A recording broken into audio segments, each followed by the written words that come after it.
Procrastination, चीज़ों को टालना, बाद में कर लूँगा, बाद में कर लेंगे, देख लेंगे, एक बहुत बड़ी बीमारी है सर।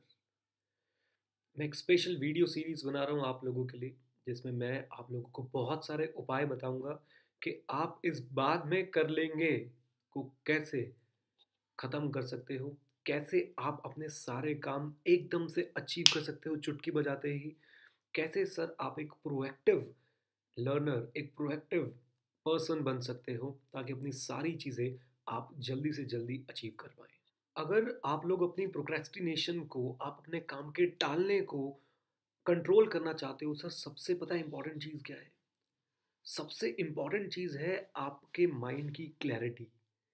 आप जिस पर्पस को अचीव करना चाहते हो, जिस चीज़ को अचीव करना चाहते हो, वो चीज़ आपके माइंड में कितनी क्लियर है, sir this will definitely help you remove the procrastination in you. तो सबसे पहले हम लोग क्लैरिटी लेके आएंगे सर। उस क्लैरिटी को कैसे लेके आना है, वो क्लैरिटी क्या होती है? Clarity sir it is the most important thing to increase your productivity. अगर आप लोग अपनी प्रोडक्टिविटी इंक्रीज करना चाहते हैं, आप कोई भी हो, आप स्टूडेंट हो, एंटरप्रेन्योर हो, या आप टीचर हो, आप कोई भी हो सर, आप अपनी अगर प्रोडक्टिविटी बढ़ाना चाहते हैं तो आपको क्लैरिटी लानी पड़ेगी सर। इन दोनों का डायरेक्ट रिलेशन है।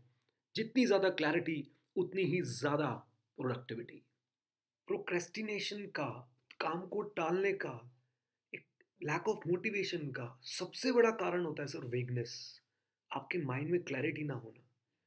अगर एक बार ये क्लैरिटी आ जाए तो सर आप कभी प्रोक्रेस्टिनेट नहीं करेंगे, क्योंकि आपको पता होगा विद पिन पॉइंट एक्यूरेसी कि आपने करना क्या है।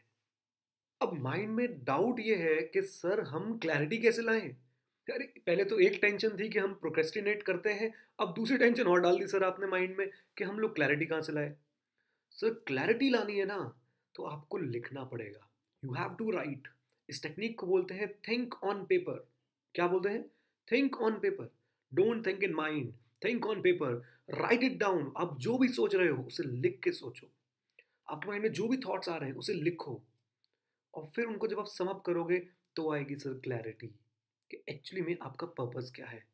जब क्लैरिटी आएगी तो क्या बढ़ेगी? प्रोडक्टिविटी, एफिशिएंसी, और तब आप लोग प्रोक्रेस्टिनेट करना छोड़ दोगे। अब लिखते समय भी आपको कभी कंफ्यूजन हो सकती है। सर लिखते रहो, लिखते रहो, अपने बारे में लिखते रहो, आपके मन में क्या चल रहा है लिखते रहो, रोज लिखो, देखना जरूर क्लैरिटी मिलेगी सर आप लोगों को।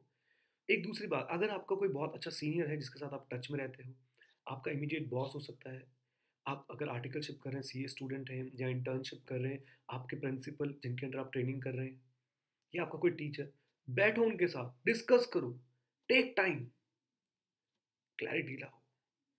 जिस दिन क्लैरिटी आ गई ना सर, उस दिन आपको कोई आलस नहीं आएगा। क्लैरिटी आलस को भगाती है।